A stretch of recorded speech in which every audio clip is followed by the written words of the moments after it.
पंजाबी में कहावत है, सास चंगी होवे या ते दीवार ते टंगी होवे। संगीता की शादी भी एक ऐसे ही घर में होती है जहां उसकी सास दीवार पर टंगी होती है। ससुर और पति शादी के पहले दिन उसे सास के फोटो के सामने ले जाते हैं, जहां ससुर जी कहते हैं, बेटा बेटा संगीता, ये तुम्हारी सास थी, बहुत नेक और भली, लेकिन थोड़ी गुस्सैल थी।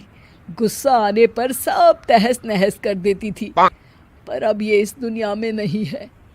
हाँ संगीता, माँ होती तो तुम इनकी कोई बात टाल नहीं सकती थी, वरना तो माँ घर में भूचाल ले आती। संगीता मन में खुश होती है कि अच्छा है कि ऐसी औरत अब इस घर में नहीं है, लेकिन दिखावे के लिए वो जैसे ही सास की फोटो के सामने हाथ जोड़कर खड़ी होती है, ये क्या? सास उसे देखकर मुस्कुराने लगी।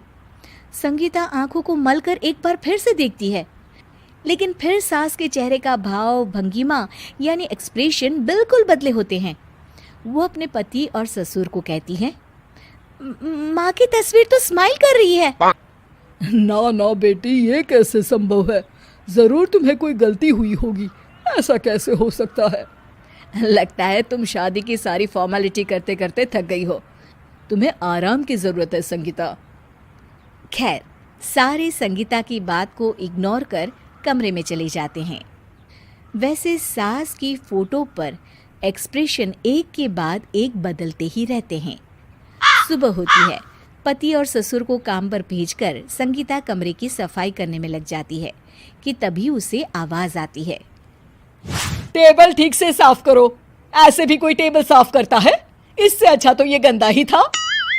किसी औरत की आवाज सुन संगीता दंग रह जाती है और सोचने लगती है कि आवाज कहाँ से आई।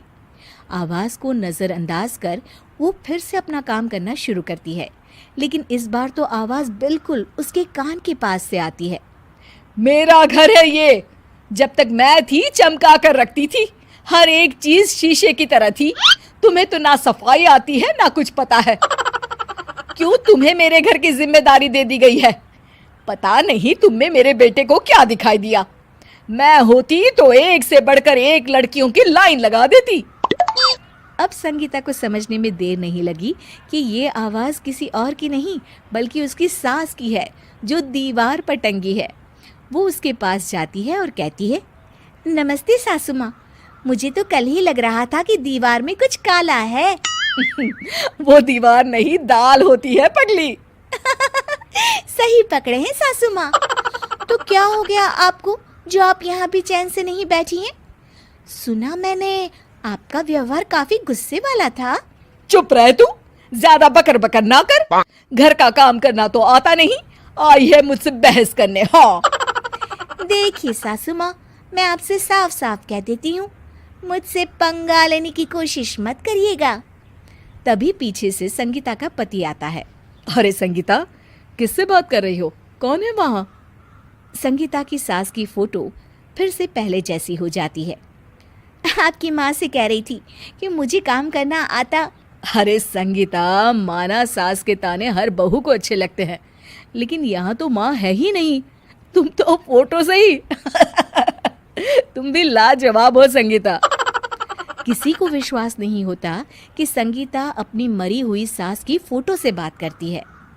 वहीं आए दिन संगीता की सास संगीता को किसी न किसी बात पर आते जाते ताने देती। संगीता को भी अब सास के तानों और उनसे बात करने की आदत हो गई। वो कभी खानदान की कहानी तो कभी तीज त्योहार कैसे मनाए या किसी व्यंजन की रेसिपी सास से ही पूछती। सारा दिन घर में अकेली संगीता की सास अब उसके लिए तानों के साथ पक्की साथी की तरह भी रहने लगी थी, जो किसी और को नहीं बल्कि संगीता को ही सुनाई देती। तो देखा आपने, सास बहू का रिश्ता